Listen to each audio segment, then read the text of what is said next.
Hello friends, welcome to my study sheet of physical education channel. ये anatomy physiology के nervous system से related questions है and 20 MCQ questions है आज के सेशन में। और यह एनाटॉमी फिजियोलॉजी से 40वां प्रैक्टिस है न्यू सेशन का। एंड दोस्तों, जैसा कि किसी भी फिजिकल एजुकेशन कंपटीशन एग्जाम का प्रिपरेशन कर रहे हैं, डेली बेसिस पे मैं प्रैक्टिस करा रही हूँ। जैसा कि मैं आपको बताना चाहूँगी कि 16 दिसंबर तक मैं वीडियो रेगुलर अपलोड नहीं कर पाऊँगी, गैपिंग कर करके अपलोड करूँगी दोस्तों, पहले से ही बता दे रही हूँ। और उसके बाद 16 दिसंबर के बाद रेगुलर बेसिस पे वीडियो अपलोड होगा। तो इसमें एक दिन 2 दिन गैपिंग करके होगा 16 तक, लेकिन होगा। और डेली बेसिस पे वीडियो के अलावा भी आपको जो है कम्युनिटी पोस्ट पर मिलता रहेगा जो पुरानी वीडियोज़ का लिंक, तो आप उसका टेंशन न लीजिए। तो आप लोग बने रहिए, मैं 16 दिसंबर के बाद एकदम कंटिन्यू हो जाऊंगी, इधर बीच बीच में अपलोड करती रहूंगी। तो चलते हैं आज के क्वेश्चंस की तरफ। क्वेश्चन नंबर 1 है, ध्यान तनाव को किस प्रक्रिया द्वारा घटाता है। मोस्ट इंपॉर्टेंट क्वेश्चन है, इस क्वेश्चन पर जरूर ध्यान दीजिएगा, आपको पूछ सकता है, यूजीसी नेट का क्वेश्चन है। तो ध्यान जो है तनाव को किस प्रक्रिया द्वारा घटाता है। तो आपको पता है कि जो हमारा ऑटोनॉमिक नर्वस सिस्टम है 2 प्रकार का होता है, सिंपैथेटिक, पैरासिम्पैथेटिक। सिंपैथेटिक जो होता है हमारा उत्तेजना, क्रोध, दुख, खतरा के समय एक्टिव होता है। और जो पैरासिम्पैथेटिक होता है वो प्रेम, खुशी और शांत अवस्था में होता है एक्टिव। तो जो तनाव की बात कर रहा है तो तनाव में कौन एक्टिव रहता है, सिंपैथेटिक। तो ध्यान जो है तनाव को किस प्रकार घटाएगा। तो जो सिंपैथेटिक यानी कि अनुकंपी तंत्रिका क्रिया को घटाकर, ठीक है, अनुकंपी तंत्रिकीय क्रिया को घटाकर, by decreasing sympathetic nervous activity, ठीक है। क्वेश्चन नंबर 2 है, शरीर में डिस्ट्रेस किससे उत्पन्न नहीं होता। तो what can not cause distress in the body. तो हाई ब्लड प्रेशर से होगा, पेन से होगा एंड ट्यूमर से होगा, लेकिन सुखद विचार से नहीं होगा। सुखद विचार से डिस्ट्रेस नहीं, अच्छा प्लेजेंट थॉट से अच्छा महसूस होगा, डिस्ट्रेस नहीं होगा। क्वेश्चन नंबर 3 है, डेंड्राइट्स तंत्रिका आवेगों को ले जाते हैं। तो आपको पता है जो न्यूरॉन होता है हमारे तंत्रिका की रचनात्मक क्रियात्मक इकाई होती है। सेल बॉडी तंत्रिका जो होती है इसके 3 भाग होते हैं, dendrites, cell body and axon. तो ये जो आपका है ये सेल बॉडी है, बीच का जो गोला वाला भाग है, और जो इसे निकला हुआ है ब्रश के जैसा ये आपका डेंड्राइट्स है। फिर इससे जो है पतले लंबी सी पूंछ की तरह निकलती है, एक्सॉन है। तो जो आपका डेंड्राइट्स होता है वो संदेश प्राप्त करता होता है, और ये संदेश प्राप्त करके दूसरे न्यूरॉन से सेल बॉडी की ओर ले जाता है, और सेल बॉडी से संदेश को भेजता कौन है, एक्सॉन। एक्सॉन जो है संदेश को सेल बॉडी से लेकर के दूसरे न्यूरॉन या मांसपेशी अंगों तक, कार्यकारी अंगों तक भेजता है। तो इस प्रकार संदेश प्राप्त करता डेंड्राइट्स, संदेश को प्रेशर करता भेजने वाला हुआ आपका एक्सॉन। तो डेंड्राइट जो है तंत्रिका आवेगों को ले जाते हैं, तो किससे, सेल बॉडी की ओर ले जाते हैं। ऑप्शन नंबर सी यहाँ पे राइट आंसर होगा।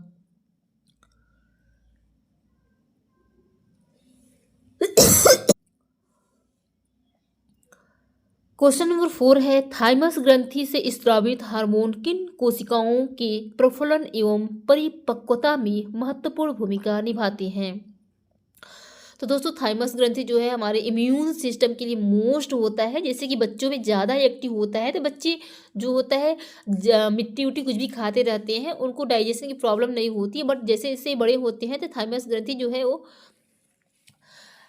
पहले जैसे एक्टिव नहीं रहती। इसमें डी लिम्फोसाइड, टी लिम्फोसाइड का निर्माण होता है। जो हमारे लिए टी लिम्फोसाइड जो होता है मोस्ट इंपॉर्टेंट होता है, जो हमारे बैक्टीरिया को, खराब बैक्टीरिया को मारता है और इम्यून सिस्टम प्रदान करता है। तो यहाँ पे टी सेल आपका राइट आंसर है। कोशिकाओं को प्रफलन और परिपक्वता में महत्वपूर्ण भूमिका निभाते हैं, तो हमारा टी सेल होता है, ठीक है। और थाइमस के भीतर की कोशिकाएं परिपक्व होती हैं। एक लिम्फेटिक अंग है, इसमें लिम्फ का निर्माण होता है। थाइमस 2 समान लोब से बना होता है और पूर्व काल के श्रेष्ठ मीडियास्टिनम में शारीरिक रूप में स्थित होता है, हृदय के सामने और उरोस्ती के पीछे स्थित होता है, ठीक है। तो हमारे जो बॉडी होता है उसमें जो आपका WBC होता है, इसमें जो है जो लिम्फोसाइट मोनोसाइट्स होता है, तो लिम्फोसाइट जो होता है उसमें टी सेल होता है, तो उसमें जो आपका एंटीबॉडी होता है वो बैक्टीरिया को पहचानने का काम करता है, और जो टी लिम्फोसाइट होता है वो बैक्टीरिया को मारने का काम करता है, और जो मोनोसाइट्स होता है वो जो है बैक्टीरिया को भक्षण करने का काम करता है। क्वेश्चन नंबर 5 है, मानव शरीर में स्पाइनल तंत्रिकाओं की कुल संख्या कितनी होती है? ठीक है, what is the total number of spinal nerves in human body? जैसे कि आप जानते हैं जो हमारा नर्वस सिस्टम होता है 3 प्रकार का होता है, एएनएस, पीएनएस एंड सॉरी दोस्तों, सीएनएस, पीएनएस और एएनएस। सीएनएस यानी सेंट्रल नर्वस सिस्टम, जिसमें हमारा ब्रेन और स्पाइनल कॉर्ड आता है। पीएनएस यानी कि पेरिफेरल नर्वस सिस्टम, जिसके अंतर्गत हमारा 43 जोड़े नाड़ियाँ आती हैं, जिसमें से 12 जोड़ी कॉर्निथल नाड़ी दिमाग से निकलती हैं और 31 जोड़े स्पाइनल कॉर्ड से स्पाइनल नाड़ी निकलती हैं। इसलिए ऑप्शन नंबर बी यहाँ पे राइट आंसर होगा। और तीसरा होता है एएनएस, ऑटोनॉमिक नर्वस सिस्टम, जो 2 प्रकार का होता है, सिंपैथेटिक और पैरासिम्पैथेटिक नर्वस सिस्टम। सिंपैथेटिक क्रोध, गुस्सा, दुख, डर आदि में एक्टिव रहता है, और जो पैरासिम्पैथेटिक होता है प्रेम, खुशी में एक्टिव रहता है। क्वेश्चन नंबर 6 है, रेनवेयर की एक ग्रंथि से दूसरी ग्रंथि में तंत्रिका आवेग का रुकना क्या कहलाता है? तो यह दोस्तों प्रवल्गी संवहन कहलाता है, प्रवल्गी संवहन। क्वेश्चन नंबर 7 है, शरीर व उसके अंगों की रक्षा तथा सहारा देने वाले ऊतक को क्या कहा जाता है? तो दोस्तों जैसे कि आप जानते हैं कि जो हमारा ऊतक यानी कि टिश्यू होता है, समान कार्य करने वाली कोशिकाओं के समूह को हम ऊतक कहते हैं या टिश्यू कहते हैं। ये 4 प्रकार का होता है, एपिथेलियल टिश्यू यानी कि उपकला ऊतक, एंड आपका connective tissue, muscular tissue and nervous tissue. तो जो हमारे शरीर के सभी बाहरी अंगों की सुरक्षा करता है वो होता है आपका एपिथेलियल टिश्यू। लेकिन ये क्या कर रहा है, अंगों की रक्षा और सहारा देने का काम करता है, एक दूसरे से बांधे रखता है, तो वो होता है हमारा संयोजी ऊतक। ठीक है, कनेक्टिव टिश्यू। तो यहाँ पे संयोजी ऊतक आपका राइट आंसर हो जाएगा। एपिथेलियल टिश्यू जो होता है शरीर की सतह को कवर करता है, और जो हमारे गुहाएं होती हैं, शरीर की गुहा जो होती है, जैसे कि आपका फेफड़ा हो गया, श्वास नली हो गया, भोजन नली हो गया, इन सब की गुहाओं, दीवारों, आंतों की दीवारों को जो है प्रोटेक्शन प्रदान करता है, मांसपेशियों को गति प्रदान करता है। और जो है हमारा जो संयोजी होता है कनेक्टिव टिश्यू होता है, शरीर के अंगों को आपस में जोड़े रखता है, समर्थन करता है, सुरक्षा प्रदान करता है। क्वेश्चन नंबर 8 है, शरीर की प्रतिवर्ती क्रिया का नियंत्रण केंद्र होता है, the control centre of the body reflex action.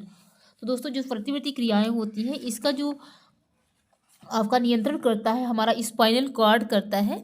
जैसे कि आपका स्पाइनल कॉर्ड जो है के 2 प्रमुख कार्य होते हैं। एक कार्य ये होता है कि यह संवेदना यानी तथा प्रेरणाओं का संवहन करता है एक जगह से दूसरे जगह, यानी मस्तिष्क तथा शरीर के विभिन्न अंगों के मध्य आने जाने वाले उद्दीपनों का संवहन करना होता है आपका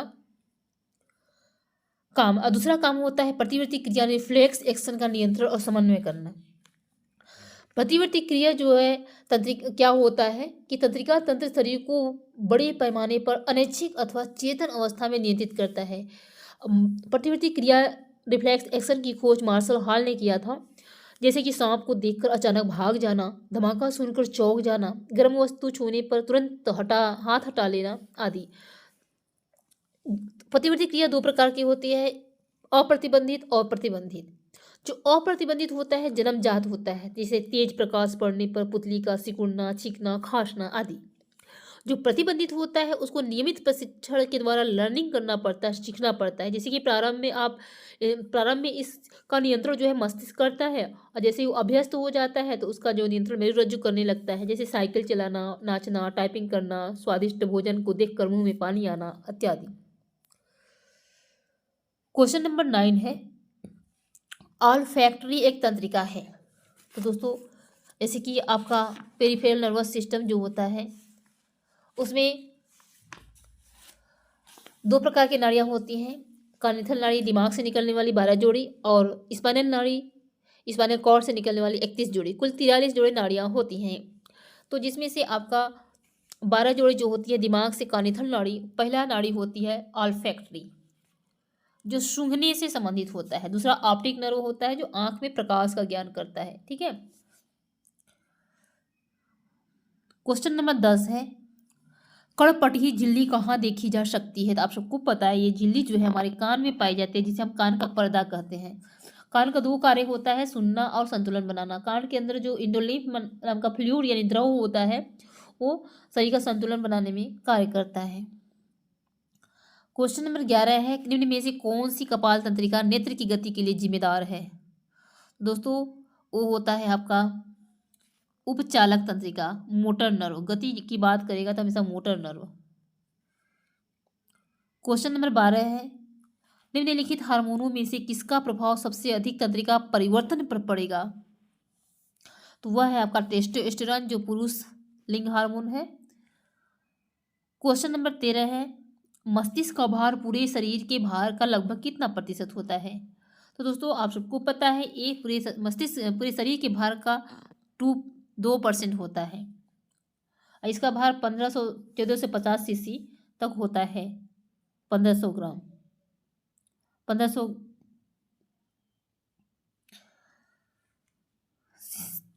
1450 सीसी का होता है। ठीक है। नेक्स्ट क्वेश्चन है, पिट्यूटरी ग्लैंड स्थित है? आप सबको पता है पिट्यूटरी ग्लैंड जो है वह मस्तिष्क की सतह में स्थित होती है, स्फेनाइट हड्डी में एक गड्ढे में स्थित होती है। इसको सेला टर्सिका या गर्त कहते हैं और मास्टर ग्रंथि के नाम से भी जाना जाता है। इसका भार लगभग 0.6 ग्राम होता है जो पुरुष में मक्के के दाने के बराबर और स्त्रियों में कुछ बड़ी और गर्भावस्था में काफ़ी बड़ी होती है। और यह सभी अंतःस्रावी ग्रंथियों एंडोक्राइन ग्लैंड्स को नियमन करती है, इसलिए इसको मास्टर ग्रंथि या प्रमुख ग्रंथि कहा जाता है। क्वेश्चन नंबर 15 है, एक अकेला नर्व इम्पल्स उत्पन्न करता है, सिंगल नर्व इम्पल्स जनरेट्स। तो एक अकेला नर्व जो होता है केवल एक बार संकुचन करता है, यानी शरीर विज्ञान में जो है नर्व इम्पल्स या एक्शन पोटेंशियल एक अल्पजीवी घटना होती है। आपको पता है कि जो एक्शन पोटेंशियल हमारे पेशियों में आता है तभी मांसपेशी जो है कॉन्ट्रैक्ट होती है, जिसमें कोशिका की विद्युतीय झिल्ली क्षमता बढ़ जाती है। क्षमता रूढ़ प्रारूप पथ का अनुगमन करते हुए तेजी से चढ़ती और गिरती है। मांसपेशी कोशिकाओं में एक एक्शन पोटेंशियल संकुचन में फलित होने वाली घटनाओं की श्रृंखला में पहला कदम है। एक अकेला नर्व इम्पल्स केवल एक बार संकुचन उत्पन्न करता है। न्यूरोमस्कुलर जंक्शन मैंने अच्छे से पढ़ाया हुआ है, आप नर्वस सिस्टम के प्लेलिस्ट में जाकर के देख सकते हैं। क्वेश्चन नंबर 16 है, केंद्रीय तंत्रिका तंत्र में होते हैं सेंट्रल नर्वस सिस्टम। जैसे कि नर्वस सिस्टम 3 प्रकार का होता है, CNS, PNS, ENS. Central nervous system CNS, जिसके अंतर्गत हमारा ब्रेन और स्पाइनल कॉर्ड आता है, हमारा मस्तिष्क और spinal cord. Option number A right answer होगा। क्वेश्चन नंबर 17 है, केंद्रीय नाड़ी तंत्र को उत्तेजित करने वाली दवा कौन सी है? Which drug stimulates the control central nervous system. तो दोस्तों ये होती है आपका उत्तेजित करती है एम्फिटामाइन।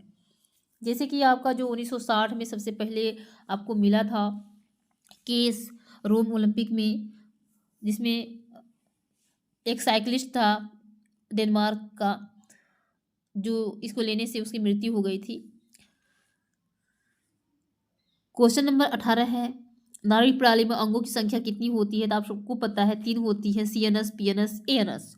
सीएनएस सेंट्रल नर्वस सिस्टम, जिसमें हमारा ब्रेन स्पाइनल कॉर्ड आता है। दूसरा पेरिफेरल नर्वस सिस्टम पीएनएस, जिसमें 43 जोड़े नाड़ियाँ, 12 जोड़े दिमाग से और 31 जोड़े स्पाइनल कॉर्ड से आती हैं।